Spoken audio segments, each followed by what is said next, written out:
got a couple of comments on the music in the brain. Okay, let's do that first.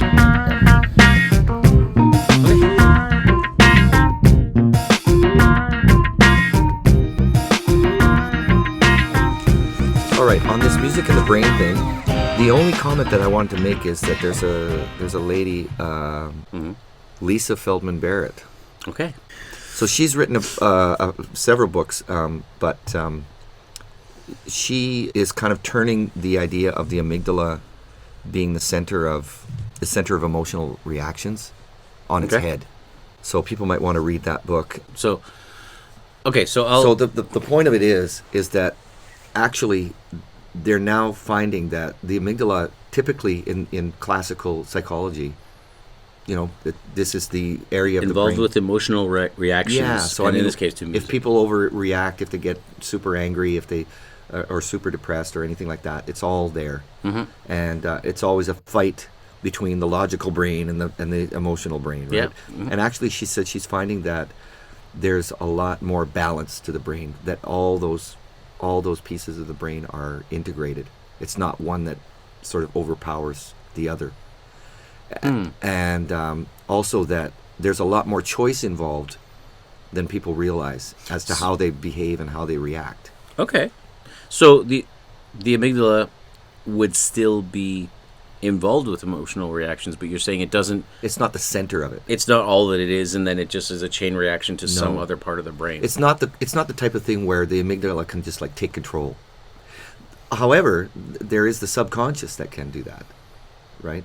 The subconscious can take a subconscious. I'm holding a pencil and I'm subconsciously doing something until I take over, right? And say, hey, stop doing that. Put your pencil down. Mm-hmm. Yeah, right? That's the way it is.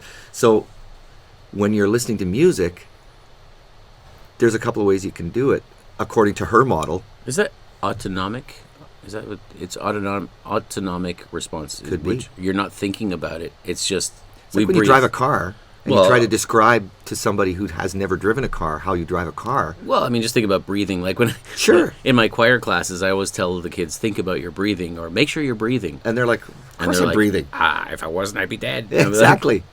Not exactly what I meant. But there's it comes back to mindfulness, right? What do people these days, that's a kind of a buzzword, mindfulness, but It's really a thing where so when you're listening to music, are you listening mindfully or is it just something that's there? Right, yeah. Or... That's amazing you said that, because in the diploma, the International Baccalaureate has three different... Again, watch your language. Sorry, I didn't mean to say... I meant to say the B word. Baccalaureate. Yeah.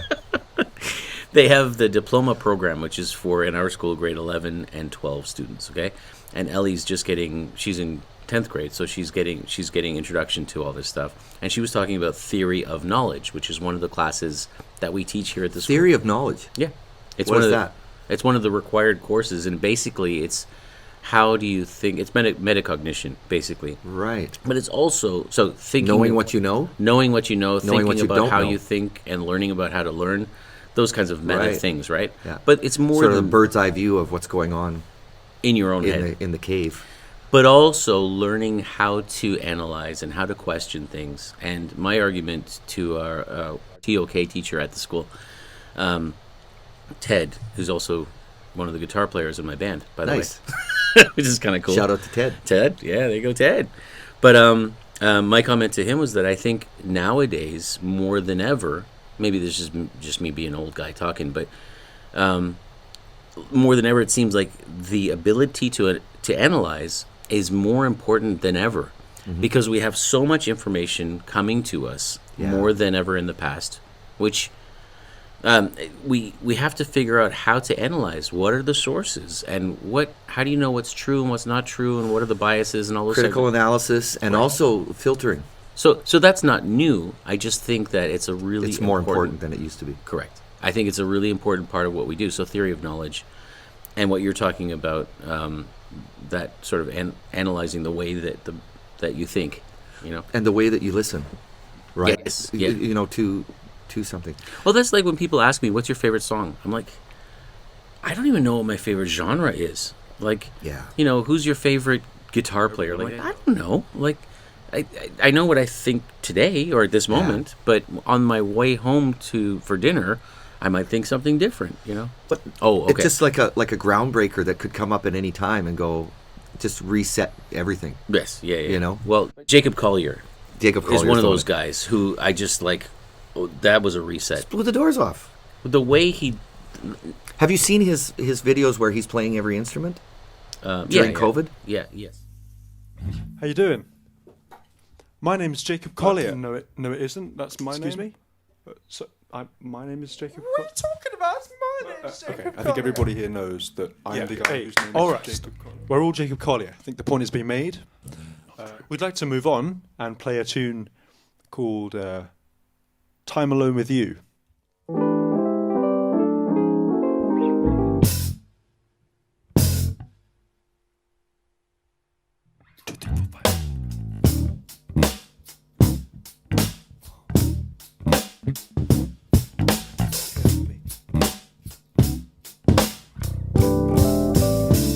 If you wanna get sunshine all night, walking on the rooftop, moonlight, I'ma go get some time alone with you.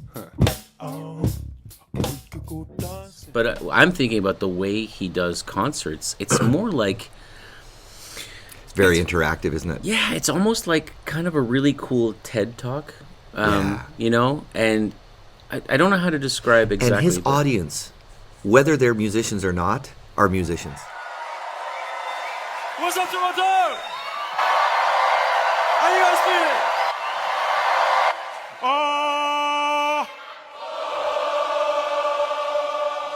Whoa, whoa. Whoa, whoa. Whoa, whoa. Oh, yeah. Oh, yeah.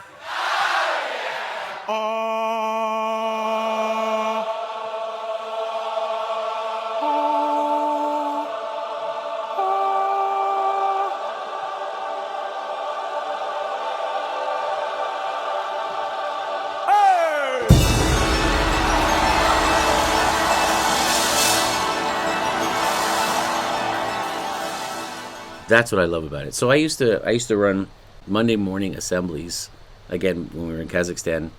It's very alliterative of you. Thank you. Yes, I didn't think of that, but Monday morning. holy alliteration, Batman. Monday morning meeting. Yeah. Well, we used to do that, and I used to do things like that. So I'd have them do My Bonnie Lies Over the Ocean, and I would teach sections of the audience different parts, and I'd wave my arms, and they'd do, or like, what's the one? Fish and chips and vinegar. Yeah, 1 bottle of pop, 2 bottle of pop, 3 bottle of pop, 4 bottle of pop, and then you have the fish and chips and vinegar, and you do it as a round. But then I would like conduct the audience, you know. And I saw him doing that. I was like, oh, it's mind blowing how well he does it. Yeah. Massive audience, and how did he become super famous doing that? Because it was something different, something new. People were part of it. YouTube. Yeah. He got famous on YouTube. And I would say social media in general, because like there's the Instagram stuff. Like I remember seeing him on like Instagram, you know, just doing a little cool little post of him doing something, maybe a 4-part harmony that he would sing, not realizing that was not even scratching the surface, right? Yeah. And then I took a conducting course, maybe 2 years ago or something like that, and the one of the professors teaching the course asked us, what do you think is the next big thing? And he himself said, I'm going to start it off, Jacob Collier. Go. And we're like, it's a pretty good one. I don't know where to go after that, you know. So how did we get here? Just thinking about how the brain works in regards to music, and this comes to my next point, which is that what people are looking for, and I think the reason that remixing is the way that, because we talked about, is everything a remix? But what we haven't explored is how does that contribute to the evolution of music? And think about a revolution. A revolution is more bombastic. It's more It's the Like- point is to do away with the old to Right. bring in the new. Whereas Right. this doesn't have to be that. No, and I think that the reason for that is that because people want something familiar. They want it to. They don't mind if it says something new to them, but it still has to have something. And you find that with the tribalism and all of that, right? Like, I like this genre of music because that's what I grew up with, or I like this genre of music because when I was doing XYZ pleasurable thing, this relates to that. So okay, so the image that we have here, the hippocampus, involved in music memories, experiences, and context, right? So that part of your brain, according to this, I heard you said that maybe I it's don't more. I don't know complex. that this contradicts in any major way what she was saying. It's just I just not as wanted clear to point cut. that out. Yeah. Okay. But so I put here because of this image of the brain and the explanations here. I thought, why do people do covers then? Why do we like it? I remember Prince did an after concert show in like a club. Not that I saw that. I heard a recording, like a bootleg recording. And he did this one thing, a loop is a loop is a loop is a loop is a loop is a loop. And it was just a little thing that he did, but I remember it stuck in my head from the first time I heard it. And it was just like one aspect of what he was doing in this like really funky version of his band. you know? Right. And I was like 12, And I remember thinking, so there's joy in repetition, right? Yeah. Well, you look at my kid's 7, yours is 10 or 11, and 12. 12. Oh, Yeah. jeez. Yeah. And he will repeat things again and again because he just likes them Right. so So much. there's joy in repetition. Why do we do covers? Now, I'm not talking about why record companies want bands to do covers. No, just like you go to a bar, you see a band doing a cover. Right. Cover That's version. exactly. So like you play covers in your band, Yeah. I play covers in my band. Yeah. Like, why do we do that? Not Well, and even your mashup of Palco Bell and Memories is a cover. right. It's 2 covers. Exactly. It's 2 covers. And why? Because we love having that familiarity. I remember a point in my life when I was probably in my 30s, and I found myself wanting to listen to How Deep Is Your Love by the Bee Gees. Great song.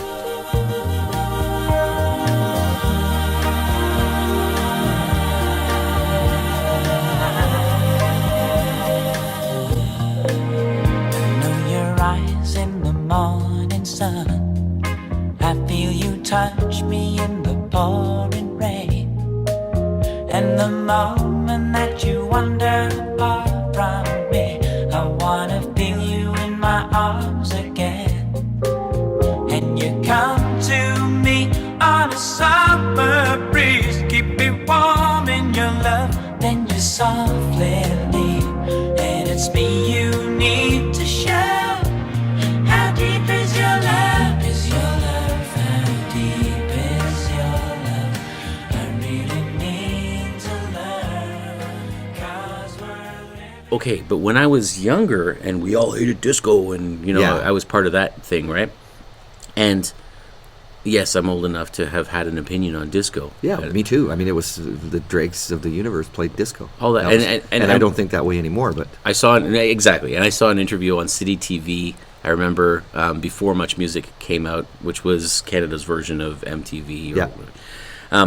And the interviewer said, like, all this we hate disco stuff. So that was basically you guys, Right. And I think it was Robin Gibb stands up. He says, "I'm not going to do one of these again." He rips off his mic and he's like, first time I ever saw anybody storm out of an interview. Yeah.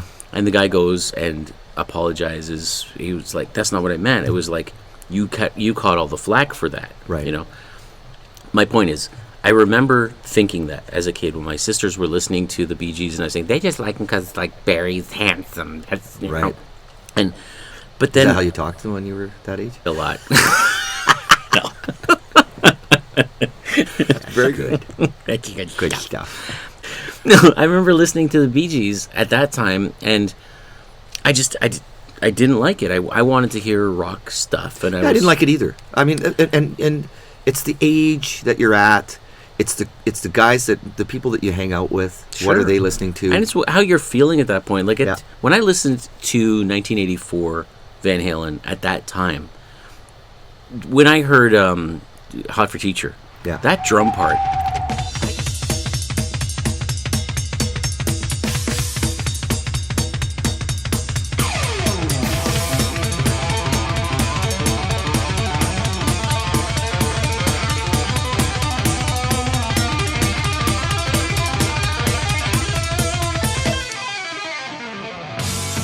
I could Yeah, listen there to were that. things that were going on that were blowing us away. Yeah. And when you listen to at that age, you listen to the Bee Gees, it was more or less a It was chill and it was romantic, and I was 12 and I didn't want any of that. You know, like it's a 10cc. Speaking of like remixing, yeah. But I mean, How Deep Is Your Love Oh. follows that Oh. type of mix. Is Okay. what I'm saying. It But- starts with a vocal swell. Yeah. yeah. I remember in about my mid 30s or something like that. I felt like listening to that song, and I thought, why? All those Because I thought, memory-wise, it should have been a bad memory. well, but it wasn't, because it brought me back to that time when all my three sisters and I all lived in the same house with my Yeah. mom, and all the memories of that. Let me tell you something about that. That's very interesting because back in the day, Olivia Newton-John, please, and Except for that last scene in Grease when Yeah. she becomes the bad girl. yeah. Story changed. Hold on. Okay. Hokey Dinah. Hokey, holy spicoli is what I'd like to say. There you go. And even the Carpenters. No shoes, no dice. Yeah, that's a great movie. Great soundtrack. Yes. You ever listen to the soundtrack? Van Halen's on it. Of course, I listened to it. Man, one of my favorite on that is Jackson Brown, Somebody's Girl. It's got to be somebody's It's baby. amazing because he's one of those guys for me, like Elvis Costello. I think they're really interesting guys. Yeah. But they only have, in my listening experience, only a couple songs that I know. Rediscover them. Yes. And I'm gonna, you know what? I'm gonna challenge you. I'm gonna go full on Thelonious Monk. However,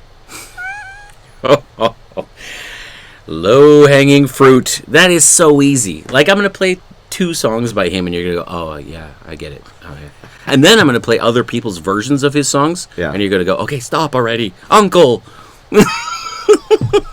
Thelonious Monk is like, come on, make it easier for me. Come on. Right. Like, that's... I'm just saying, Jackson Brown has some great songs, but it's a different genre, right? It's like it's kind of country. It's southern rock. And I kind of thing. like that. I mean, and it's interesting because Glenn Frey and Jackson Brown were roommates, flatmates before they became famous, and they wrote Take It Easy. They wrote Take It Easy, right? Yeah. And I think things like I that. think is- Jackson Brown wrote Take It Easy.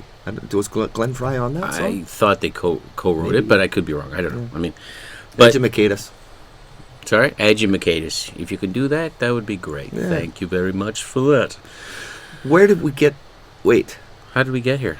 Um, Squirrel. I remember mentioning Rocky, guitar picks, the brain, Jackson Brown. Okay, now you can see, right? It's 7 Degrees of Jackson Brown. 7 Degrees of Jackson Brown. Hmm. All roads lead back to City TV. Okay. I was gonna say. I don't have anything else to say. I was going to So- say that I have things to say. I have a couple things. All right. We've actually covered almost everything. I just got to tell you this story. So first of all, I'll say Weird Al. Oh, I know what I would have to say. Okay, So go ahead. covers, right? Like Weird Al. I wonder now, did Prince like Weird Al? Because when Prince heard Maroon 5's version of Kiss, Prince's song Kiss, he wasn't too kind about his reaction to it. He was like, it sounds like my version of it. If you're going to redo it exactly redo the it. same. Yeah. No, he said if you're going to redo it exactly the same, then just play the recording. What you haven't done anything. Right. So Prince comes out Fair enough. with a cover of Joni Mitchell's "A Case of You." Oh my goodness, love that song by her. I gotta tell you, I mean, I'm a huge Prince fan, but when he did the version, I was like, In my bloodline, holy wine, so bitter, so sweet. Oh, I could drink a case of you, darling.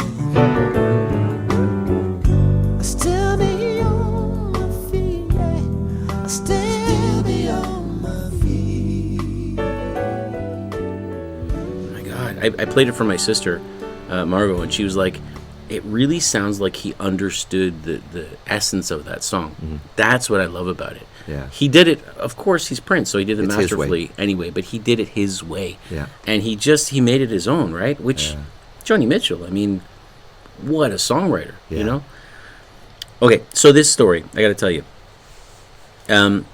So I heard that MIA, I'm looking at using chord sequences and melody lines. If you're following along at home, it's Yeah, item just number in case 3. you're not looking at that. You can't see that.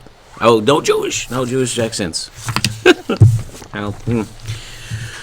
Okay, so MIA, we mentioned in an earlier episode that Paper Planes was a huge hit, Yes. right? Yes. Dun, dun, dun, dun, dun, dun, dun. All I want to do is, and I'll play a sample of it. I'll play like a little Now? clip. What now? Right. Hold on. I'll play a little clip of it right now. Game.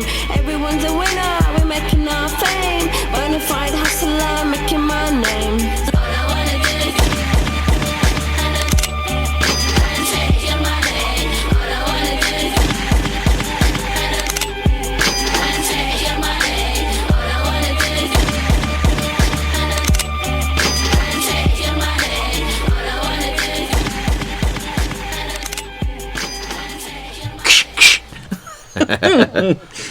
And take your money. So I thought she had a really cool individual sound. Yeah. I mean, the style that she raps, the sample that they used, all that stuff, right? So I heard that she had brought out a new album this year because I had read somewhere that she quit the music business because she just thought she didn't like it. She didn't like the business of music, right? She liked music. That's why I quit. That's why most people, I just couldn't take it anymore. Yeah. You know, the grind. the grind. The you know. I don't hear a hit. I don't hear a hit. Yeah. So I heard that she had brought out a new album, and I was really interested to hear what she would do with that because I thought she was sort of off the track of what everybody else was doing, right? Yeah. So I went onto Google and I Googled it. Turns out the album is called Mata, which in Spanish means kill or to kill. Ooh. But I don't know if that's why she used that. I haven't researched the album. I just wanted to see. Kind of dark. Yeah, from It's like. MIA who just wants to and take your money, you would expect something so. Anyway, so I was curious about it. I Googled this album and I found All Songs Considered, NPR. Great.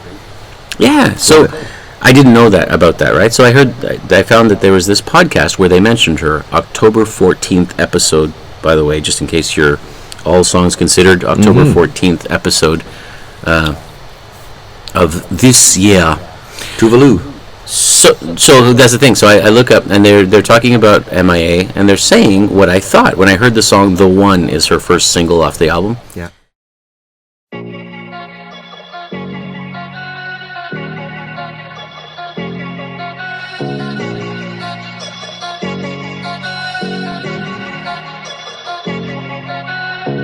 Got a ticket for the city that's fire. Tech 9 for the side that fire. At a protest like, come on and try it. Put your picket down, come on and riot. Down off there, over in the east side.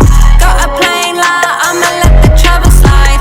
Done stepped it over to the west side. Paperwork, yeah, I'ma get it certified. Head to the gate, I imitate. I'm the thing the sons imitate. You can't stop the fate, stop the wait, look away. Deny the debate. And it sounds like MIA. It doesn't sound like she's trying to do a collab with the Blackpink or she's trying to do some sort of thing that's new to match what's on the radio now. She's just doing her thing. Right. Love it. Because I think she's one of those people that probably can't help but do her own thing. Yeah. Be who she is. Doesn't matter what else is on the radio or whatever. So then I thought, well, I like this show. I like the way they're talking about it. I like, they weren't being silly about it. They were being pretty analytical, but not boring. Mm-hmm. Not like us, I mean. Sorry, I drifted off there for just a second. Need some coffee? So then they go, and now this new song by Tuvalu, right? Mm-hmm. Which I don't know how many people have heard of Tuvalu. I had no idea what that was. They actually said Tovlo. Tuvalu, valu, valu. Okay, there you go. Yeah, so you've heard of something that sounded a little bit like it. There you go, check. Anyway, so they start talking about Tuvalu. And I'm like, Well, I'm curious. I've never heard of this person, but they're big enough that a podcast is featuring her new song. Mm-hmm. Tuvalu has an album called Dirt Femme. And I predict, I'm going to make a prediction right here. Should we bring it in? Let's bring it. Prediction, Tuvalu, Dirt Femme is going to be a huge hit this year. I don't know which song off the album, or if it's just going to be the whole album. I think Tuvalu is a name that we're going to hear a lot more of in the coming months. You heard it here first. Did I say you heard it here first? Maybe we should do it. Pan out. All right. So I start listening to this song, and I'm like, oh, I do know this song. Oh, wait. No, I don't know this. I'm confused. Mm-hmm. And I realize it's a melody that I've heard before. So here's that melody. Look alive and come with me. You're to die for every day. Drag you out at midnight to dance in headlights and making out in the rain. Look alive and come with me. You're to die for every day. When I think about you, the world goes less blue. Let's do it over again. Look alive and come with me. You're to die for every day. Drag you out at midnight to dance in headlights and making out in the rain. Look alive. Okay. Uh-huh. Now, you would recognize that melody without probably, a lot of like pop through the years kind of stuff, sure. But for me, it was something that I recognized the melody, but I couldn't think of what it was. So right. I Googled Tuvalu's new song. The song is called "To Die For," mm-hmm. and she used the two die and the Very number 4, Prince-like, which instantly I'm thinking, okay, I like her a little bit more. Yeah. So then I find out that it's a song called Popcorn. 1972 release. Hot Butter. By the band Hot Butter. I bet you the FM guys got a kick out of that. Oh my god. Like, this is the new hit, Popcorn from Hot Butter. Hot Butter's Popcorn.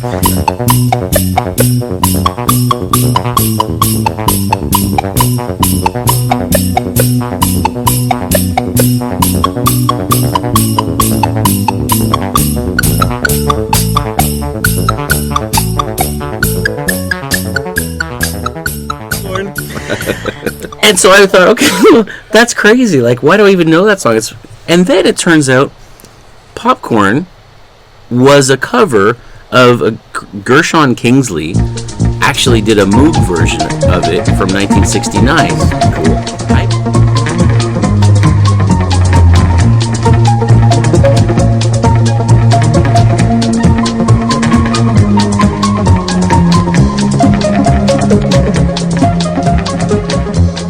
I believe, now I might be mixing two facts here, but there was an album called Moog, M-O-O-G, Moog Indigo.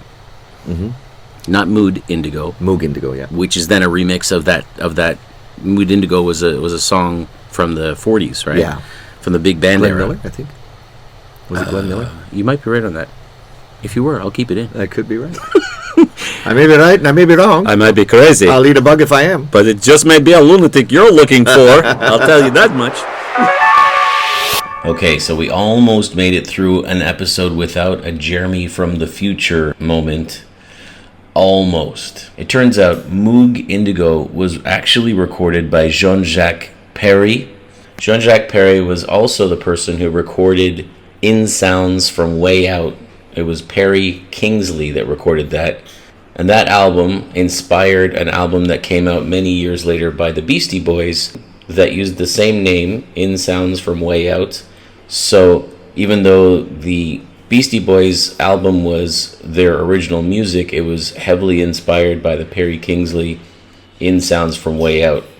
Another remix of an idea.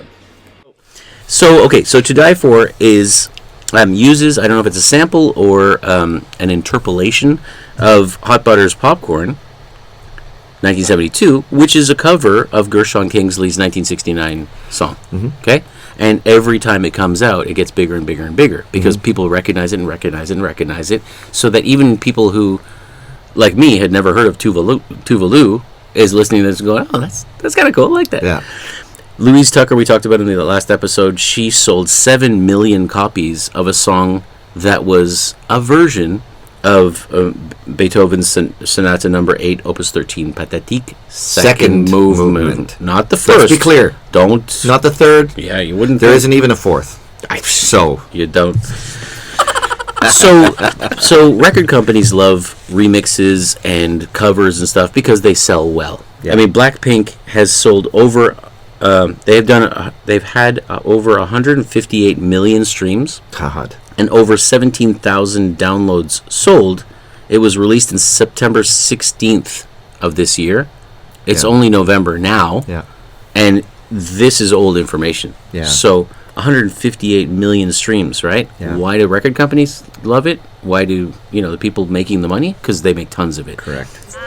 No way inferior, it's scary. I'm like, what now? Blackpink in your area. The area been shut down. It's a shutdown. The cover itself, I hope Blackpink just maybe they listened to classical music growing up and they just thought, yeah, I want to include that. I think it's possible that the producer or the agent or whoever is producing the band, came up with something along those lines. Yeah, or heard something along it was those like lines. when I was studying recording back in the 90s, and I remember one of the teachers that I worked with, that was teaching me, said, if somebody can come up with a way to put rap and new country together, huge. We're gonna take that horse to the old town road. Talk about seeing the future.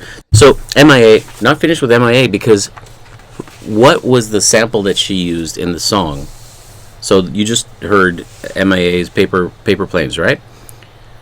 I didn't. Yes, I did. Yes, you did, just recently. Yeah, Look more convincing. I did. There you go. So it's the Clash.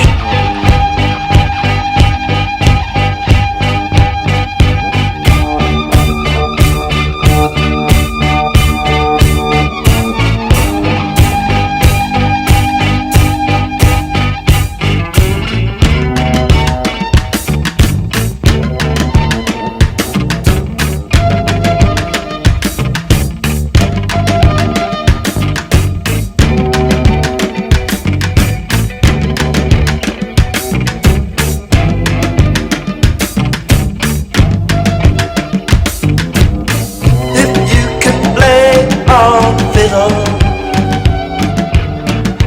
how's about a British jig and So rhythm? the Clash. The song is called "Straight to Hell." Mm-hmm. I didn't know. Again, with the language. HE double hockey sticks is what I Yes, should have that's said. right. So says Colonel Potter Yes. on MASH. Yes. So that song, and they didn't even mess with it. Now, this is the funniest part. So all of this stuff is, for me, like all these connections that I'm seeing, which is everything as a remix in concept, right? Who was it that suggested that portion of that song, straight to HE double hockey sticks by the Clash? Who suggested that? Was the producer of the album Paper that Oh, okay. So yeah, and who was it? I don't know. Diplo. Our friend from episode 3, I believe. Everything's just connecting. It's like all. That's craziness. what I'm saying. Like, where do we go from this? I think this is actually wrapping up an arc. I wrote a song called "Coming Full Circle" a long time ago. This is what we've done. I'm coming full circle again. Back to my family. Now, I got one last thing to say. Are you done there? Yeah, that is everything on my. This is the first time we've ever talked through all of Completed our my notes? talking points. Well, I'm not done. Deflated, disappointed. Chord sequences and melody lines. I've got to say something here. Okay. Let me just say When I this. think Let of me it, say that. when I think of it, I will say it, Okay, I got to say something too. and I will. What I'm going to say is, you can't. Should I put an ellipsis there? Dot, dot, dot. You know, you just cannot sue somebody for using a chord change. Amen. You cannot sue somebody for using a motif. I'm with you, brother. You cannot sue somebody for sounding like Beethoven. Can I get a thank you? All right.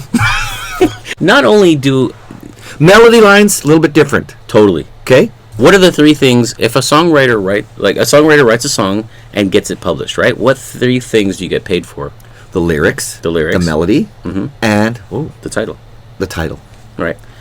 So those three things right? And the title, that's pretty iffy because like kids say to me, I want to do the song Believer. I'm like, which one? Yeah. There Take are your 1,000 pick. songs. And you know what's really funny? There's a Cascade. Back in the 80s. Oh, Cascade, that brought me back to the Muse and Queen connection. Go ahead. Power of Love. Yes. Had like 3 different versions. I was not aware of that, Mr. Cooper. My kid asked me, who's Mr. Cooper today? Have you seen Wayne's World? Have I seen Wayne's World? All right. Yeah. So Alice Cooper is there giving him a history lesson on the The Native Americans of Rock and Roll Hall of Fame. and Wayne is sitting there with his long hair and his hat. I was not aware of that, Mr. Cooper. And Dana Carvey is going, That's classic. They do the same thing in that newer movie. What's it? It's called like Heavy Metal, or there's a movie about these 2 outcast kids who one of them is a really good guitarist who just wants to be. Oh heavy metal. yeah. They do the same kind of. Yeah, I'll put the image up. I'll put it in the notes. But speaking of Wayne's World, Bohemian Rhapsody scene is to die for. I think we'll go with a little Bohemian Rhapsody, gentlemen. Good call.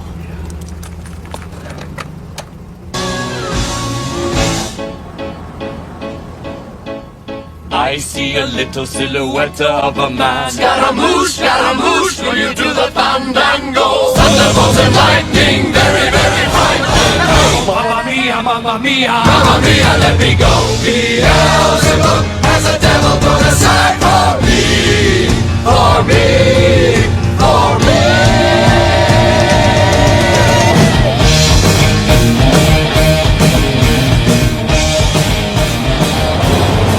oh yeah, I mean, I think for me again, if we're talking about like, why did I know the Barber of Seville was Bugs Bunny? Yeah.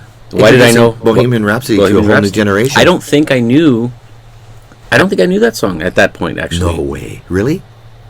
No, I probably would have. You had to have. Yeah, It was I would have 90s. It was 92, 93. I would have something known the song, but when I had that, like every time that song came on from that point forward, even to now, when you guys play it, I go dun, dun, dun, dun, dun. I still do that. Speaking of which, there's an Italian guy, I think he's Italian, that does the vocals all separated out if anybody ever wants to learn the harmonies. You to said that that's how you guys learned it. You just gave that fantastic. video, Yeah, the there you link. go. Pick your part. To this. So we mentioned Muse, Cascade. Correct. So Queen and Muse. The reason I mentioned that I didn't play, but I will play the United States of Eurasia, which was the first song I ever heard by Muse. They can't be won. And these wars, they can't be won. And do you want them to go on? Why split these states when there can be only one? And must we do as we're told? Must we do as we're told?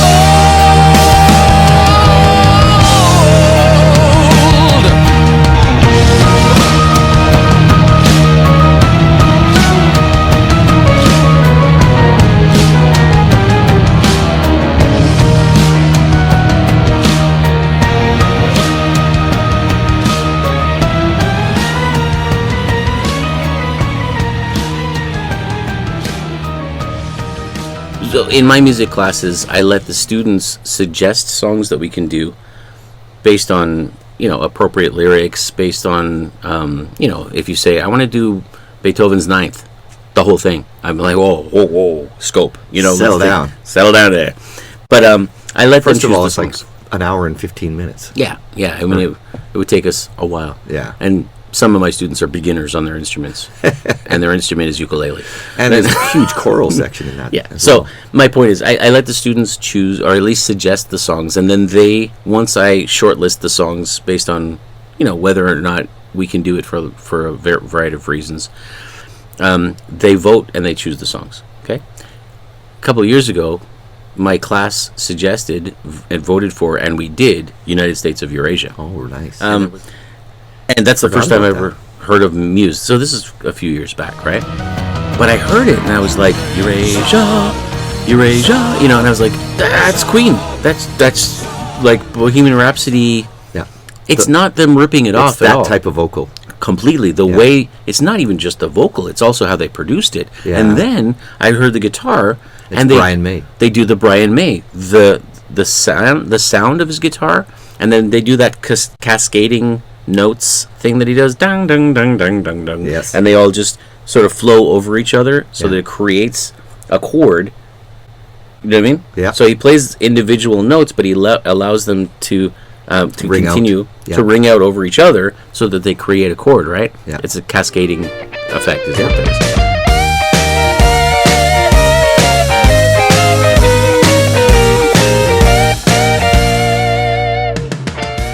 And I thought, oh my, like, this is a new band at the time that my students loved, and it was Queen, Yeah.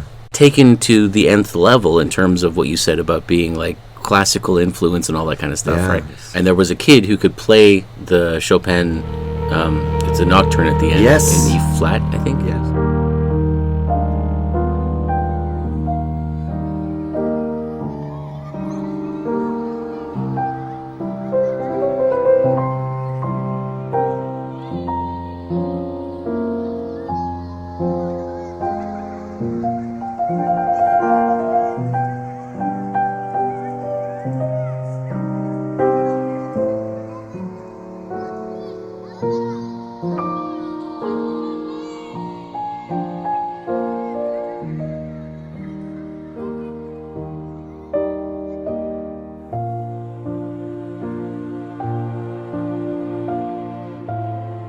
Yeah. Right. And so all of this stuff for me is making a lot more sense when we look at it this way, where I'm thinking, yeah, it's not a remix, in my opinion, I think. Mm-hmm. But like you said, we're not going to answer the question, so is it? I Well, think it's an evolution. I think it's I agree. we talked a little bit earlier about sonata form, Mm-hmm. right? So you introduce a theme, right? Then you do development of the theme, Yeah. which is variations, right? Mhm. And then you do a recapitulation. Again. I know, with the language. With the language. Who's going to say that in a podcast? So you do the recapitulation, which is basically restating the theme, the original theme, with variations on it, Yeah. right? Which is what we do in essays, and Yeah. that's the whole thing, right? It's like you introduce an idea, but then you have to like flush it out. What is like, unpack it. Question for another podcast. Is there a connection between the modern pop song format, where you got, verse, bridge, chorus, Mhm. and variations of that format, and the sonata and or the symphony format? Is there a connection? Is there an evolution there, or a devolution? Yeah, well, that's the interesting thing, because I keep on saying it's an evolution, and it did occur to me at one point, is it a devolution? Like, there's somebody on YouTube that did a video of a comparison of the notes in a piece by Mozart, and then Baby, Baby, Baby by Justin Bieber. Yeah. And it's just, when you Okay. see them, it's just comical, whether you can read notes So or my not. comment on that would be, there's music as an art form, and there's music as entertainment and pleasure. Mhm. And pop music serves that purpose. It can be an art form, and it can have intricacies and complexities built in to a certain extent. Mhm. But in general, if you want to make a song popular, it has to be fairly simple and fairly, understandable, Well, you see, as opposed to something like classical, jazz. I don't know, because we talked prog about this. rock. We started to talk about this a little bit when we were talking about the current producers of music, right? Like Diplo, Skrillex, and I know I'm naming people who are like in producing right now are going, dude, that's like 3 years ago.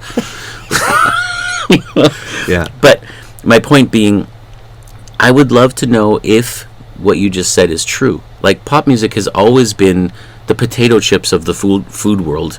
Is pop music in music? Right. You know what I mean? Yeah. It doesn't And have to it be. goes back to but just think about it. In Beethoven's time, in Bach's time, there was folk music. There was stuff that for the masses. Well, Mozart himself Yeah. was writing that stuff. Like, isn't it the Magic Flute was like a Yeah, they all had their versions of, and even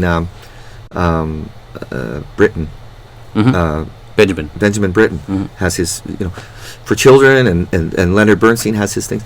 But I'm just saying, like, it doesn't have to be deep and complex and whatever to be enjoyable. But, the reason why I think jazz music never really got as popular as it might have is Bebop, you mean? Because like big band jazz was huge. It was the pop music of the day. True. Yeah, there were elements of jazz that were a lot more, but again, a little bit more understandable for the general public. Sure. Yeah. I mean, I love John Coltrane, as I've said to you many times. We're going to argue about this for the rest of our lives. Well, but anyways, John Coltrane. There is stuff that he did, like he did My Favorite Things, right? Which was their aim was to make it more sort of commercial, without selling out his soul or anything. I'm not saying that at all. I'm just saying it was something that was easier to understand than some of the stuff that he put out that was just like so out there that even though I'm a lover of Coltrane, I have to listen to it a couple times. For me, it's like a scavenger hunt. I'm finding the notes that he put together, the rhythms and stuff, whereas for some people it's like hitting them with bricks. It's just so hard to understand. It's how could you want to listen? It's cacophony, right? Right. So I do think there's more to be said about whether or not this is evolution or devolution. There's more to be said about whether this is sellouts versus. But I think those guys that do stuff like experimental, like what you were saying, and even Frank Zappa, and you can go on and on. The list is extensive, and even Glenn Gould when he was trying to sort of push the boundaries. Yeah, they have to do that. You have to have people that do that, and even Mozart and Beethoven, right? Yes, yeah. To sort of push it. Yeah, push it forward. Well, it's like when you write a song, right? Some people purposely don't do this, but if you want to write a pop song, you have to have hooks. Yeah, and it has to sound familiar.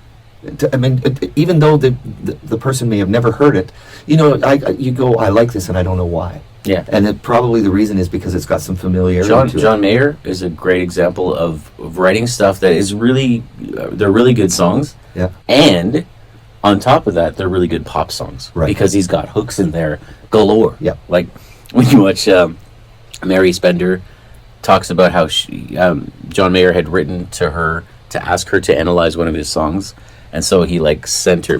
Right, she had done a whole thing. It's really interesting. I won't go into the whole story, but long story short, when she listens to it, she shows her reaction as she's hearing it for the first time all the way through. There's a whole string of YouTube videos where there's people that are listening to a piece of music for the first time, and experiencing. There's a whole thing. The whole thing, right? So it's all we want to have something that's just new enough so it's not boring. Yeah, it's very much like when my choir is singing "ah" for the third time. I'm like, we have one more in us, and then we have to do something else. Yeah. Do.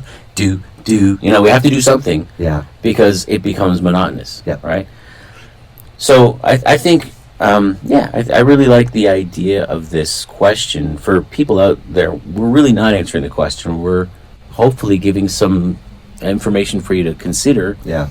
And hopefully to feedback on. What do you think? Yeah, what do you think? Feedback. Give us some ideas. Oh, bring it in. What do you think? What do you think? Mm-hmm. I think you ought to think about it. I think you ought to think. Put a little thought into Think it. about how you thought about it, too. A little and by the way, when you're thinking about it, don't forget to have the third person think about what you're thinking about. I'm so confused right now. What's it called? The theory of knowledge. That's a mind blower. We're back away.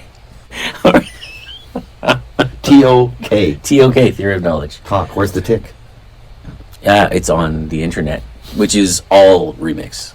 The whole concept of TikTok was called Musical.ly, and this TikTok is a remix of that, which here in China is Douyin, which is a remix of TikTok, which is a remix of Musical.ly. What's our next episode? I think. Well, we've been talking about a few things. One is the Monk Coltrane Davis. We could do that. I think that's a deep dive, but okay. The other one is we could continue the exploration of, well, what if we had a build your fantasy band episode? You know what we should do for an episode? I know lots of things we should do. Chinese music. Oh, actually, that's interesting. I was going to say that Terry Riley wrote the song in C. He's a minimalist composer. And he wrote this song, which is a series of random sequences. I think it's 28 little 1 or 2 bar sequences, right? And then the idea is that each musician will pick one of those sequences and play it from that number. So that you could start at 28, play that, and then go to 1. And it'll still work? It just works. It's all in the key of C, which made it nice and easy in a way, right? Yeah. Rhythmically, it's quite complex. Yeah. And it was like groundbreaking stuff for Western music. Yeah. When we were living in Sumatra a couple of years ago, Ellie and I had the opportunity to go to Yogyakarta, which is on Java, on the island of Java, right? Close to Jakarta, to study gamelan music. Really? So we went and we did like a 1-week trip to Yogyakarta, and we studied gamelan music. So when I heard... Beautiful stuff. Yeah. And then I'll play a little sample because I have a thing that we studied based on that. But I'll play a little video of these guys playing gamelan music.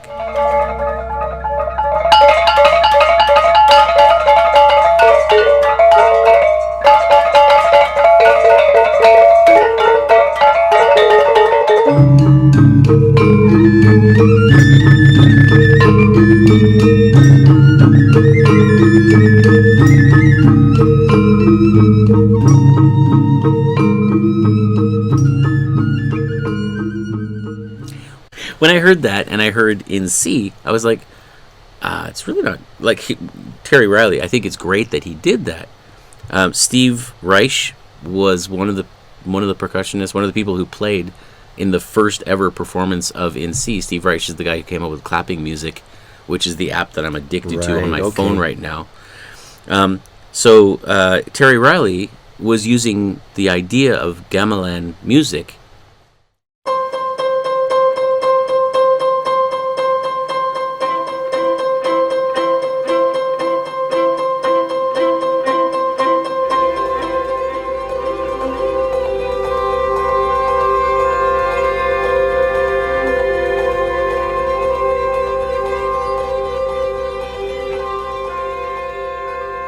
Each of those players playing their different instruments are playing little fragments of music.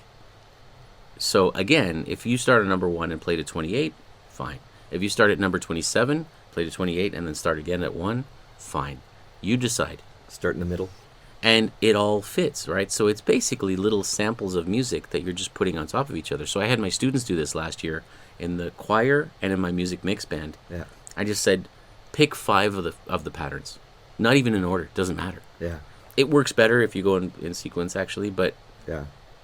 So he was doing, whether he realized it or not, whether it was conscious or not, I'm not sure. But he was doing a remix of gamelan music into Western music styles. He wasn't using gamelan instruments, but he was using the songwriting concept of it. That concept. It's almost a math puzzle. Basically, yeah. Yeah. You can do that. I've done that with when I used to teach way back in the day with the pentatonic scale, where you just give them, pieces of the scale. Yeah, and I play my thing, and I go, you play whatever you want. Yeah, but you have to use these one. notes. You've got this one. You've got this one, and I would do it in chunks of 3. So they would, if it was the C minor pentatonic, it would be C, E flat, and F would be the first 3. And then G, B flat, and C would be the second 3. And then so you can do whatever you want there, and then I'll play the basic blues thing. That's nice. I didn't chunk it like you just said, but I was going to say that I used that as well when I used to try and teach improvising. Yeah. Because teaching improvising, which sounds like an oxymoron, you actually do need to have. You've reminded me to get back on this with Lincoln, because when I taught him piano a few months back, at the end of each lesson, we would have just kind of a thing like play whatever you want. Jam. And he loved that. Should we wrap this thing up? Yeah. So next episode, you said Chinese music. One of the things that I want to talk about was another sort of versus thing, the Fanny versus Felix Mendelssohn. Mendelssohns. I've been listening to Fanny Mendelssohn like all week, and it's so good. I had no idea. There was another one. Let's do that. We just keep the theme. It is nice to think maybe keep the theme and then move to the jazz players afterwards. Yeah. So, our next episode, you think we should do Fanny Mendelssohn and Felix Mendelssohn? I believe that's a good one. I'm not even sure if we have to do it as a versus thing, honestly. It's just No. exploring this brother and sister. Well, and we can. It also ties it. Connects the dot of them with the Schumanns Schumanns. and Brahms, Right, who were all friends. and even Beethoven, for that matter. There was something about Schumann, Mendelssohn and Schumann had a falling out over... Mendelssohn was also conducting something that Robert Schumann had written, and they had a falling out, okay. and they never reconciled up to the day that Mendelssohn died, or Schumann died. Yeah. Let's find out. Okay, so Fanny Mendelssohn and Felix Mendelssohn. Next episode. Next episode, we'll take a look at their music and just basically take the... For me, I'll be thinking of it like we thought of Clara Schumann, like, why isn't this composer more famous? Is it simply because she's female, and then it took all this time for us to say, okay, we accept it? Yeah. Like, is it that? I don't know. I think we probably will find that it is, but let's find out. Yeah, but let's find out. So, thank you very much, Mr. Leon. Thank you, Mr. Jeremy. No, thank you. No, you. And you over And there. You. Thanks Our very minds much. on music. Our minds on music. Our mind on music. Our mind on music. Thanks for putting Lincoln in last time. Don't forget to like and subscribe. Good night. Does anybody know why we do that? No.